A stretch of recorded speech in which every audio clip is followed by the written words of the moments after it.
ختم ہونے کے عیب سے پاک ہوئے تو اعلی حضرت نتیجے میں فرماتے ہیں تیرے تو وصف عیب تناہی سے ہیں بری، حیران ہوں میرے شاہ میں کیا کیا کہوں تجھے، لیکن رضا نے ختم سخن اس پہ کر دیا، خالق کا بندہ خلق کا آقا کہوں تجھے۔ اس کو اور آسان لفظوں میں اعلی حضرت کے بڑے صاحبزادے حجت الاسلام مولانا حامد رضا خان رحمت اللہ علیہ نے یوں فرمایا، محمد مصطفیٰ نور خدا نام خدا تم ہو، شہ خیر الورا شان خدا صلی علی تم ہو، حبیب کبریا تم ہو، امام الانبیاء تم ہو، محمد مصطفیٰ تم ہو، محمد مجتبی تم ہو، غریبوں درد مندوں کی دوا تم ہو، دعا تم ہو، فقیروں بے نواؤں کی صدا تم ہو، ندا تم ہو، ہمارے ملجا و ماوا ہمارا آسرا تم ہو، سہارا بے سہاروں کا شہ ہر دوسرا تم ہو، غریبوں کی مدد بے بس کا بس روحی فدا تم ہو، اور یا رسول اللہ حسینوں میں تم ہی تم ہو،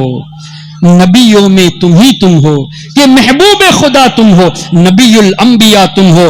اتنی تعریف کرنے کے بعد فرماتے ہیں مولانا حامد رضا رحمت اللہ علیہ کہ یا رسول اللہ ہم آپ کو خدا تو نہیں کہہ سکتے اور نہ ہی خدا سے جدا کہہ سکتے، فرماتے ہیں خدا کہتے نہیں بنتی، جدا کہتے نہیں بنتی، تو کیا کہا جائے؟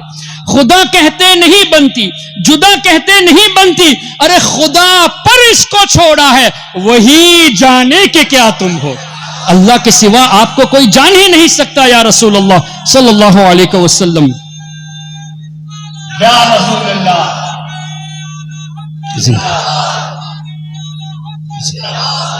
تو اس طرح اللہ کے رسول صلی اللہ علیہ وسلم کی شان قرآن اور حدیث کی روشنی میں بیان کی گئی ہے، اور ہمارا مقصد بھی یہی ہے کہ نبی پاک صلی اللہ علیہ وسلم کے تعلق سے جو قرآن اور حدیث کو اپنی طرف سے تراجم پیش کر کے مسکوٹ کر کے جو آپ کے ایمان کو لوٹتے ہیں ان سے بچانے کی کوشش ہمارے اکابرین کی ہے اور ہمارے علماء ہمارے مفکرین کی ہے۔ اس لیے ضروری ہے کہ آج سے ہی، کل کا بھی انتظار مت کرے، ابھی سے نیت کر لے کہ ہمیں عقائد اہل سنت سیکھنا ہے، اور اس کے لیے اتنے علماء آپ کے یہاں ماشاءاللہ موجود ہیں، آپ ان سے کہیں گے کہ حضرت ہمیں ہفتے میں 1 گھنٹہ ٹائم دیجئے، بہار شریعت میں 12-13 چیپٹر ہے عقائد کے تعلق سے، اللہ پر کیسے ایمان رکھا جائے، نبیوں پر کیسے ایمان رکھا جائے، فرشتوں پر کیسے ایمان رکھا جائے، جنت جہنم یوم آخرت شفاعت ان سب کا تذکرہ موجود ہے، اور شفاعت کی جب بات آئی تو ان نجدیوں نے شفاعت کے تعلق سے بھی انکار کر بیٹھے، اور حضور علیہ الصلوۃ والسلام نے پہلے ایڈوانس میں یہ بات فرما دی، اور یہ حدیث پاک آج ترکی کے جو کنسٹرکشن ہے مدینہ شریف میں مسجد نبوی شریف میں وہاں یہ حدیث لکھی بھی ہوئی ہے۔ کیا حدیث ہے؟ شفاعتی یوم القیامت حق، میری شفاعت روز قیامت یہ حق ہے، فمن لم یؤمن بها لم یکن من اہلہا، جو میری شفاعت پر ایمان نہیں رکھتا اس کو شفاعت سے حصہ نہیں ملے گا۔ تو جس کو شفاعت چاہیے وہ ایمان رکھے، یہ نجدی ایمان نہیں رکھتے، ان کو شفاعت کی ضرورت نہیں، اور شفاعت تو ایسی کہ حضور علیہ الصلوۃ والسلام نے یہاں تک فرمایا یشفع یوم القیامت 3 گروہ روز قیامت شفاعت کریں گے، الانبیاء ثم العلماء ثم الشہداء، جماعت انبیاء شفاعت کرے گی، شہداء شفاعت کریں گے، اور شہداء سے پہلے علماء کا تذکرہ ہے، علماء شفاعت کریں گے، شہداء شفاعت کریں گے، اور بھی حدیثوں میں آیا حفاظ شفاعت کریں گے، حاجی شفاعت کریں گے، اسی طرح چھوٹے بچے جو انتقال کر جاتے ہیں وہ شفاعت کریں گے، لیکن حدیث میں یہ بھی آیا کہ انبیاء کرام یہ فرمائیں گے جیسے حضرت آدم، حضرت نوح، حضرت موسیٰ، حضرت عیسیٰ، حضرت ابراہیم علیہ السلام، نفسی نفسی اذهبوا الی غیری، کسی اور نبی کے پاس جاؤ، یہ کیوں فرمائیں گے جب حضور نے فرمایا کہ انبیاء بھی شفاعت فرمائیں گے؟ انبیاء جب شفاعت کریں گے تو یہ کیوں فرمایا؟ اور اعلیٰ حضرت نے یہ کیوں فرمایا؟ خلیل و نجی، مسیح و صفی، سبھی سے کہیں بھی بنی یہ بے خبری کہ خلق پھری کہاں سے کہاں تمہارے لیے، اسی میں اس کا جواب ہے، کہاں سے کہاں تمہارے لیے، یعنی یہ کہ یا رسول اللہ دراصل بات یہ ہے کہ یہاں آپ کی شان اس طرح دکھانا مقصود کہ انبیاء کرام جانتے ہیں کہ وہ شفاعت فرمائیں گے، لیکن اذهبوا الی غیری کہنے میں حکمت یہ ہے ہم اس وقت شفاعت کریں گے جب ہمارے سب کے نبی شفاعت کا دروازہ کھولیں گے، حضور شفاعت کا دروازہ کھولیں گے, اس کے بعد ہم سب شفاعت کریں گے. اس کو بہت واضح لفظوں میں اعلی حضرت نے یوں فرما دیا, خلیل و نجی, مسیح و صفی, سبھی سے کہیں بھی بنی یہ بے خبری. اب رہی بات, کتابوں میں آیا, بخاری شریف میں ہے, مسلم شریف میں ہے, دیگر کتب احادیث میں ہے کہ سب کے سب آدم علیہ السلام کے پاس جائیں گے, نہ صرف ان کی تعریف کریں گے بلکہ ان سے مدد بھی مانگیں گے. جو نبی شرک اور کفر کو مٹانے آئے, اگر مدد مانگنا وہ بھی اللہ کے کوٹ میں شرک ہوتا تو کیا اللہ تعالیٰ اس کی اجازت دیتا کہ تمام انسان آدم علیہ السلام کے پاس جائے؟ اچھا, پھر آج دنیا میں تقریباً 8 بلین لوگ ہیں. آج سے 100 سال پہلے کتنے رہے ہوں گے, 500 سال پہلے کتنے رہے ہوں گے, اور آج سے 100 سال کے بعد کتنے بلینز ہوں گے؟ اب آپ ایک اندازہ کر تو نہیں سکتے, ایک امیجنیشن ہمارے سمجھنے کے لیے. اربوں خربوں کی تعداد میں لوگ دوڑتے ہوئے حضرت آدم علیہ السلام کی تعریف کریں گے ان کے پاس جا کر, اور ان سے مدد مانگیں گے. کیسا وہ منظر ہوگا؟ پھر ان اربوں خربوں لوگوں کو آدم علیہ السلام فرمائیں گے کہ تم دوسرے نبی حضرت نوح علیہ السلام کے پاس جاؤ. ایک نبی دوسرے نبی کی طرف بھیج رہے ہیں, تو تمام اربوں لوگ دوڑتے ہوئے حضرت نوح علیہ السلام کے پاس جائیں گے, تعریف بھی کریں گے, مدد بھی حاصل کریں گے. وہ کہیں گے ابراہیم علیہ السلام کے پاس جاؤ, تو تمام لوگ یہ حضرت ابراہیم علیہ السلام کے پاس جائیں گے. پھر حضرت موسیٰ علیہ السلام, پھر حضرت عیسیٰ علیہ السلام. آخر میں حضرت عیسیٰ علیہ السلام اس طرح فرمائیں گے تم ان کے پاس جاؤ جو ہم سب کے آقا ہیں, ہم سب کے نبی ہیں. اور حضور کیا فرمائیں گے؟ اذهبوا الى غیری, کسی اور کے پاس جاؤ. اگر یہ فرما دے تو ہم جائیں کہاں؟ حضور تو فرمائیں گے انا لہا, میں تو شفاعت کے لیے ہوں. اور بخاری مسلم دیگر کتب احادیث حضور علیہ الصلوۃ والسلام فرماتے ہیں میں اللہ کی بارگاہ میں ایک طویل سجدہ کروں گا, او کما قال, اس سجدے میں اللہ کی ایسی حمد بیان کروں گا کہ الفاظ وہ حمد کے اس وقت دیے جائیں گے. غیب کی خبر ہے کہ نہیں؟ میں سجدہ کروں گا, ایسا ایسا ہوگا, اور وہ الفاظ مجھے دیے جائیں گے. اور الفاظ کیسے ہوں گے؟ آج تک کسی نے اللہ کی ایسی حمد بیان نہیں کی, وہ ایسے الفاظ ہوں گے. پھر اللہ فرمائے گا یا محمد, اے میرے حبیب صلی اللہ علیہ وسلم, ارفع رأسک, سجدے سے اپنے سر مبارک کو اٹھائیے. قل, آپ کہیے, تسمع, آپ کی بات سنی جائے گی. سل تعطا, آپ مانگیے, آپ کو عطا کیا جائے گا. واشفع تشفع, آپ شفاعت کیجئے, آپ کی شفاعت قبول کی جائے گی. حضور فرماتے ہیں کہ روز قیامت اللہ کی اجازت ملے گی, میں شفاعت کروں گا. کئی حدیثیں ہیں, ایک حدیث اس سلسلے میں پیش کر دیتا ہوں.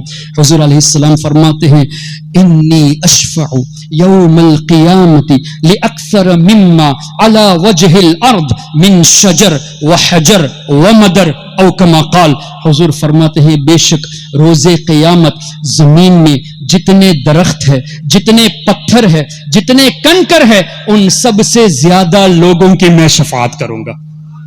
آپ کو پتا ہے آسنسول میں کتنے درخت ہے؟ آسنسول شہر میں کتنے پتھر ہے, کتنے کنکر ہے؟ یہاں روئے زمین کی بات ہو رہی ہے. انی اشفع یوم القیامت لاکثر مما علی وجہ الارض, ارض کا لفظ ہے, تو مطلب حضور جانتے ہیں کہ روئے زمین میں کتنے درخت ہیں, کتنے پتھر اور کتنے کنکر ہیں, اور کتنے لوگوں کی میں شفاعت کروں گا. حضور ایڈوانس میں جانتے ہیں. ایسے نبی کے بارے میں اس طرح کے الفاظ لکھ کر ان دیوبندیوں نے, وہابیوں نے ہمارے نوجوانوں کے ایمان کو لوٹنے کی کوشش کی. تو عرض یہ تھی آپ حضرات سے, ابھی سے نیت کر لے, ہفتے میں 1 گھنٹہ مانگیے, 12-13 ٹاپک سے 3 مہینے میں بہار شریعت کا پہلا حصہ مکمل ہو جائے گا, اور آپ انشاءاللہ اپنے عقیدے میں مضبوط ہو جائیں گے. اس کے بعد ختم نہیں کرنا, اور 3 مہینے آپ سے چاہتا ہوں. اس 3 مہینے میں چلو ہفتے میں 1 گھنٹہ صحیح. جاء الحق مفتی احمد یار خان نعیم رحمت اللہ علیہ کی کتاب, اسی طرح دیگر کتب عقائد, اس کو آپ جدید اعتراض کے ساتھ پڑھیے, جوابات قرآن اور حدیث کی روشنی میں سیکھیے. انشاءاللہ مزید 3 مہینے میں, یعنی ٹوٹل 6 مہینے میں ایمان ایسا مضبوط ہو جائے گا جیسے استاد زمن مولانا حسن رضا خان رحمت اللہ علیہ نے فرمایا کہ یا رسول اللہ صلی اللہ علیہ وسلم, یہ ایمان تو آپ کا دیا ہوا تحفہ ہے, اور کیا دشمن اس ایمان کو لوٹ سکتا ہے؟ ایمان کو ایسا مضبوط بنانا چاہیے. استاد زمن فرماتے ہیں مجھ سے کیا لے سکے عدو ایمان, مجھ سے کیا لے سکے عدو ایمان, یا رسول اللہ وہ بھی دیا ہوا تیرا، آپ کا دیا ہوا ایمان دشمن مجھ سے لوٹ سکے؟ تو حضور علیہ الصلوۃ والسلام کی یہ شان. تو ایسی محافل جہاں ہمارے عقائد کی اصلاح کے علماء کرام کوشش کرتے ہیں، کہیں بھی اس طرح کی محفل ہو ضرور شرکت کرنے کی کوشش کرے، اپنے عقائد کو مضبوط کرے. اور مجھے بڑا افسوس ہوا اس بات کو سن کر کہ کچھ لوگ پتہ نہیں کس وجہ سے ایسی محفل جہاں رد وہابیت، رد نجدیت، رد دیوبندیت ہو رہی ہے اور مشن بھی وہی ہے، ایسی محفل کو بائیکاٹ کرنے کا جو اعلان کرتے ہیں ان کا یہ سن کر شرم آتی ہے، افسوس ہوتا ہے کہ کیسے یہ لوگ ہیں، اپنے آپ کو سنی بھی کہلاتے ہیں اور حضور علیہ الصلوۃ والسلام کی گستاخی کر کے توبہ نہ کرنے والوں کے رد میں کیے جانے والی تقاریر کو بائیکاٹ کرنے کی بھی لوگوں کو دعوت دیتے ہیں کہ بائیکاٹ کیا جائے. بہت غلط بات ہے. اگر آپ شریک نہیں ہونا چاہتے کسی وجہ سے، ہم نے آپ کو زبردستی نہیں کی کہ you must attend this program, نہیں، لیکن کسی کو روکو تو مت. آپ نے روکا ہے تو کس کو روکا ہے؟ ان نوجوانوں کو روکا ہے جو یہاں آ کر اپنے ایمان کو مضبوط کرنے کی کوشش کر سکتے تھے. الحمدللہ الحمدللہ. لیکن یہ جو حضور کوشش کی گئی، چاہے کوئی بھی ہو، میں سب کو نہیں جانتا، یہ جو کچھ ہوا یہ غلط ہوا. کیوں؟ ارے بھائی کسی نے میرے پیر کی برائی کر دی، میں اس کے خلاف لڑتا ہوں، اور یہاں ان لوگوں نے حضور علیہ الصلوۃ والسلام کی گستاخی کی، توبہ بھی نہیں کیے، ان کے خلاف کیوں نہیں بولتے؟ کیا آپ کے یہاں دیوبندیوں کا اجتماع نہیں ہوتا؟ کیا کبھی علماء نے ایسی میٹنگ کی کہ سب مل کر دیوبندیوں کو بائیکاٹ کیا جائے؟ کیا وہابیوں کے پروگرام نہیں ہوتے؟ کیا شیعوں کے پروگرام نہیں ہوتے؟ آپ علماء کہاں تھے اس وقت کیوں میٹنگ نہیں بلائی؟ اور مل کر کیوں پورے آسنسول شہر سے وہابیت کا جنازہ نہیں نکالا؟ صرف سنیوں کے خلاف کیوں؟ اس بات سے باز آنا چاہیے. کسی کو برا لگے تو 2 روٹی زیادہ کھا لے، جو بات حقیقت ہے وہ حقیقت ہے. میرے پیر کی کوئی برائی کرتا ہے اس نے غلط کیا، لیکن میرے رسول کی جو برائی کرتا ہے اس سے کوئی کسی قسم کی اصلاح نہیں ہے. اللہ تعالیٰ ایمان و عقیدے کی حفاظت فرمائے. سبحانک اللہم و بحمدک اشہد ان لا الہ الا انت استغفرک و اتوب الیک. السلام علیکم ورحمۃ اللہ وبرکاتہ.